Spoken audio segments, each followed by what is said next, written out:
Innamal mu'minuna ikhwatun fa'aslihu baina akhwaykum wattaqullaha la'allakum turhamun.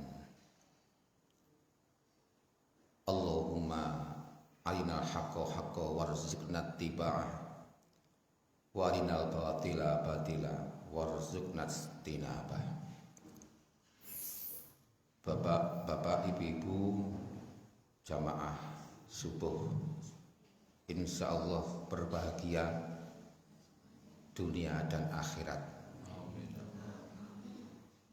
Kita bersyukur hari ini insya Allah sehat.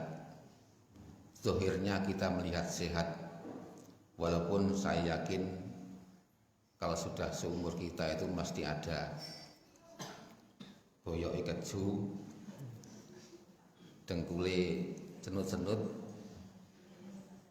tapi tidak kita rasakan. Dengan bukti walaupun dengkul cenut-cenut, boyok keju, kita masih mau ke masjid. Itu luar biasa, tidak semua orang. Maka bersyukurlah dan kita tetap istiqomah. Selama kita masih bisa berjalan, tolong cintai masjid. Saudara kita, teman kita yang hari ini barangkali tidak ke masjid karena sakit, mudah-mudahan cepat sembuh. Yang belum dapat hidayah, mudah-mudahan segera mendapat hidayah. Amin. Bapak Ibu jamaah yang berbahagia, Allah berfirman di dalam surat Al-Hujurat yang mungkin pernah kita dengar atau mungkin kita pernah membaca. Saya ambil saja ayat 9 dan 10 yang insya Allah kurang lebih punya begini. A'udzubillahi minasyaitonirrajim. Wa in ta'ifatani minal mu'minina qatatalu fa aslihu bainahuma fa in baghat ihdahuma 'alal ukhra faqatilul lati tabghi hatta tafi'a ila amrillah fa in fa'at fa aslihu bainahuma bil 'adli wa aqsitu innallaha yuhibbul muqsitin. Innamal mu'minuna ikhwatun fa aslihu baina akhawaykum wattaqullaha la'allakum turhamun. Insya Allah begitu bunyinya, yang isinya kurang lebih wa in ta'ifatani minal mu'minin, maka jika ada orang mukmin iktatalu, sedang bertengkar, sedang berperang, sedang berselisih, faslihu bainahuma, maka damaikanlah keduanya. Fa im baghat ihdahuma 'alal ukhra, maka jika salah satu dari orang mukmin tadi berbuat zalim, berbuat aniaya terhadap saudara mukminnya yang sedang berperang, faqatilul lati tabghi hatta tafi'a ila amrillah, maka perangilah mereka yang sedang berbuat zalim itu, sehingga mereka kembali ke jalan yang benar, kembali melaksanakan perintah Allah. Fa in fa'at fa aslihu bainahuma bil adli wa aqsitu, maka jika mereka sudah berdamai,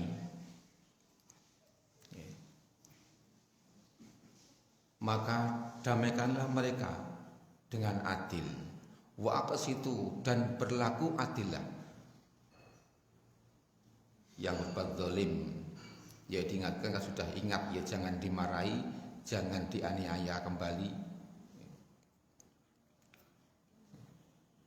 Innallaha yuhibbul muqsitin. Sesungguhnya Allah menyukai orang-orang yang berbuat adil. Innamal mu'minuna ikhwatun. Bahwasanya orang-orang mukmin itu bersaudara. Faslihu bainahum baina akhwaikum, maka damaikanlah keduanya di antara saudara kita yang sedang berselisih itu. Wattaqullaha, dan takutlah, takwalah kepada Allah. La'allakum turhamun, mudah-mudahan kamu mendapat kebahagiaan.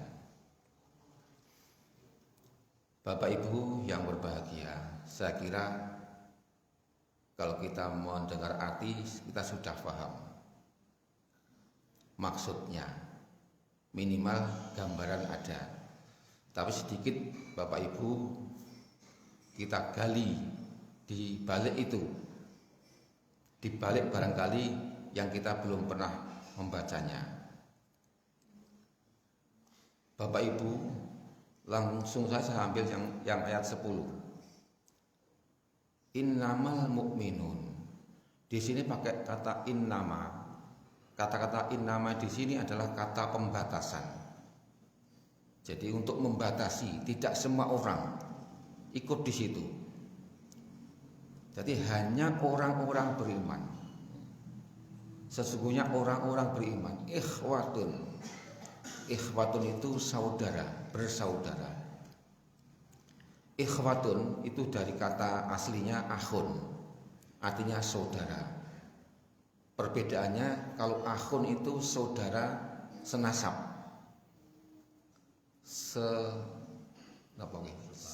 sebapak ibu, ada talian darah gitu.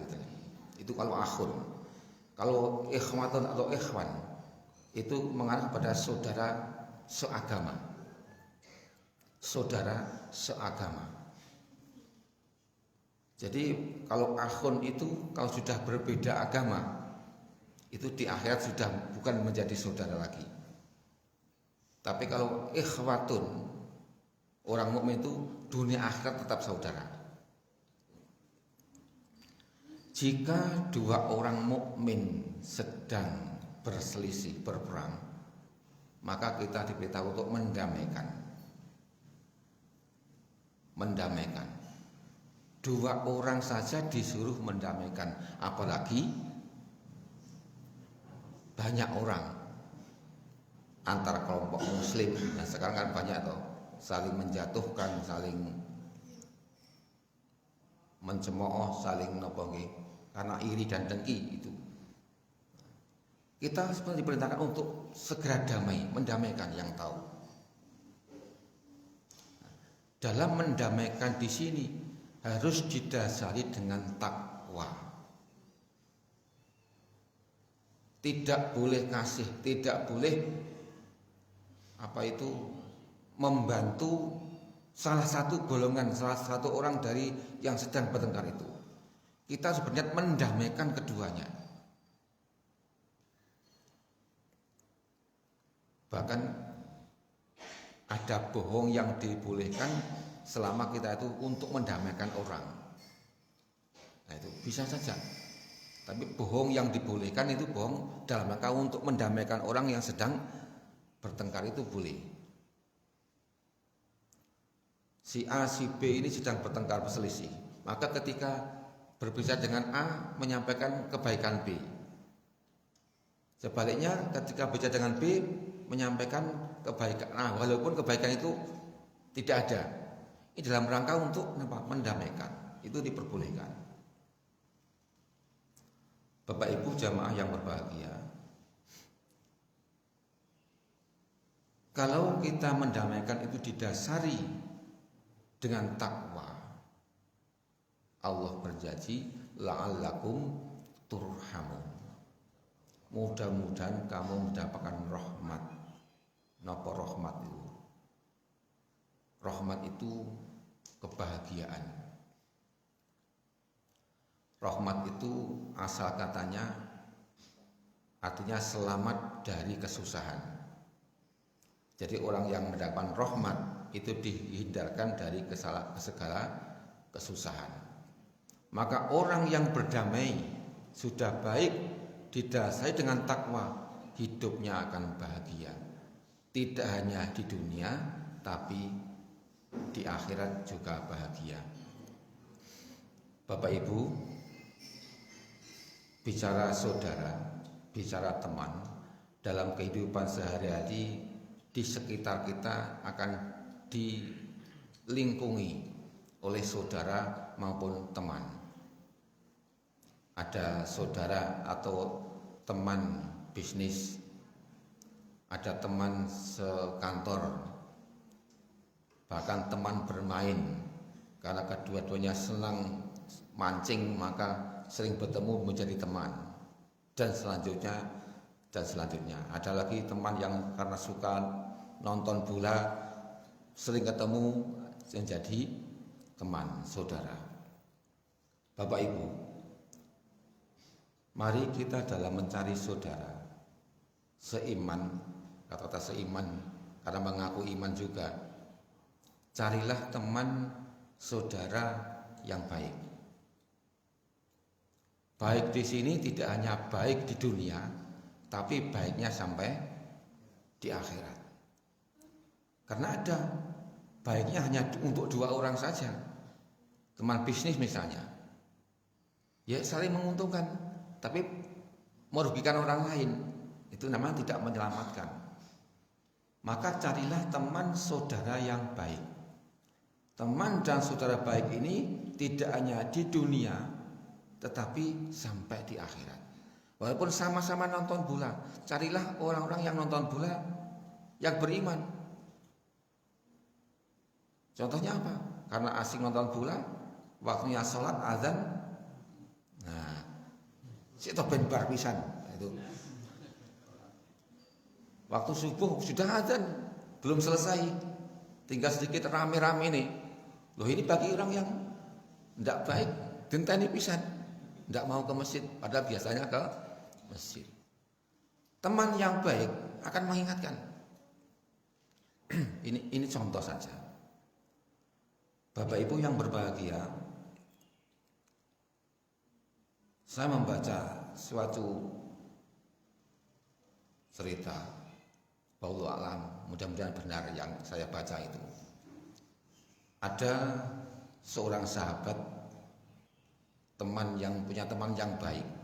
Ketika salah satu dari mereka sakit di rumah sakit, sangat sudah keras, artinya sudah tinggal 10% nih. Kalau di 10%, sehingga bicara pun masih bisa bicara tapi bertata-tata bicaranya. Nah, ada seorang teman yang sangat dekat itu sedang menjenguk di rumah sakit itu. Maka si yang sakit tadi karena tahu teman akrabnya datang, dia memanggil, dia mendekat, ditarik kepalanya sampai dekat telinganya. Apa yang dikatakan? Dia membisikkan ke telinganya, sobat, tolong nanti kalau kamu lebih dulu di surga, dulu belum ketemu saya, tolong tanyakan kepada Allah, saya di mana? Maka Allah akan memerintahkan, kalaupun kita belum ketemu di surga, sama-sama di surga, maka Allah akan menemukan kita. Jika kebetulan temannya sedang di neraka karena kesalahannya sedikit, maka Allah memerintahkan, coba cari di neraka. Nanti kalau ketemu bawa ke sini, bawa ke surga. Ternyata bisa menolong.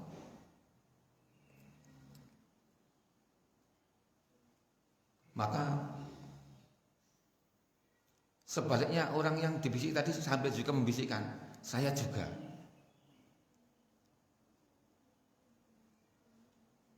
Bapak Ibu,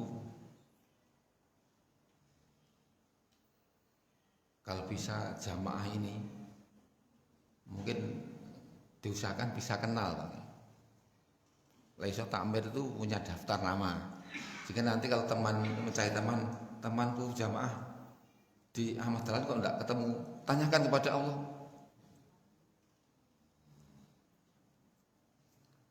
Mungkin yang lebih dulu Pak Fuad nih. Pak Fuad itu nanti di surga cari, saya punya teman Pak Win di mana ya Allah, cari, dicarikan, ketemu, akan kalau di neraka akan dibawa ke surga. Ada juga bahkan ketika kita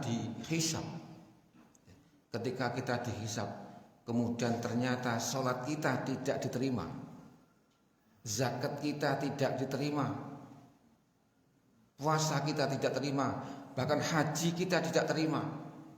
Dan ketika kita akan dimasukkan ke neraka, maka ada teman mengatakan, ya Allah, saudara saya ini pernah mengingatkan saya, memberikan nasihat kepada saya kebaikan. Teman saya jamaah di masjid Ahmad Dahlan. Tolong jangan dimasukkan neraka, ampunilah mereka. Maka Allah akan mengampuni. Karena pembelaan dari temannya yang baik tadi. Tentu yang membela itu karena punya dasar, gitu. Tidak mungkin membela tanpa dasar. Kalau tidak ada dasar, ya tidak akan bisa. Wong tidak pernah ketemu di masjid atau mengatakan jamaah di masjid, ya tidak akan bisa. Jadi punya bukti sebagai saksi.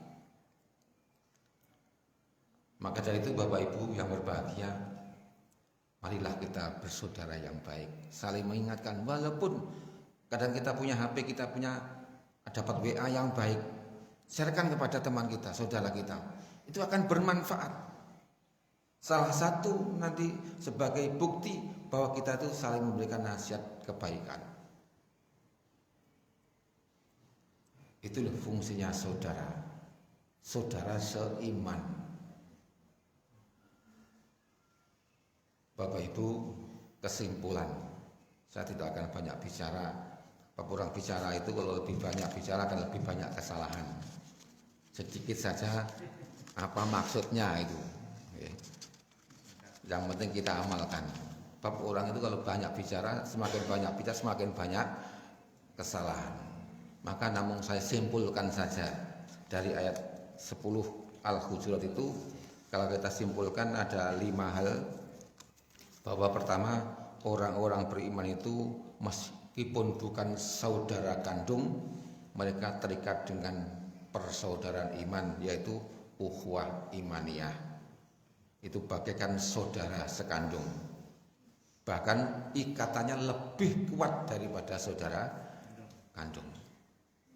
Sebab kalau saudara kandung itu kadang-kadang ada geseh malah jadi musuh. Gitu buat apa?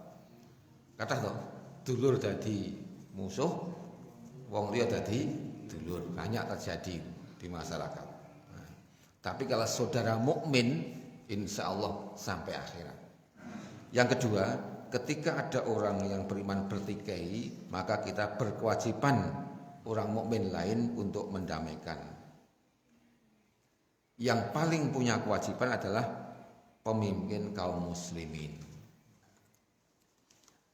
Jadi ojo malah ngobori, manas-manasi supaya bab sekarang itu usumnya manas-manasi. Kemudian yang ketiga, pertikaian bisa terjadi bahkan di antara 2 orang. Meskipun yang bertikai itu 2 orang, kita wajib bagi mukmin untuk mendamaikan. Apalagi jika yang bertikai itu banyak orang.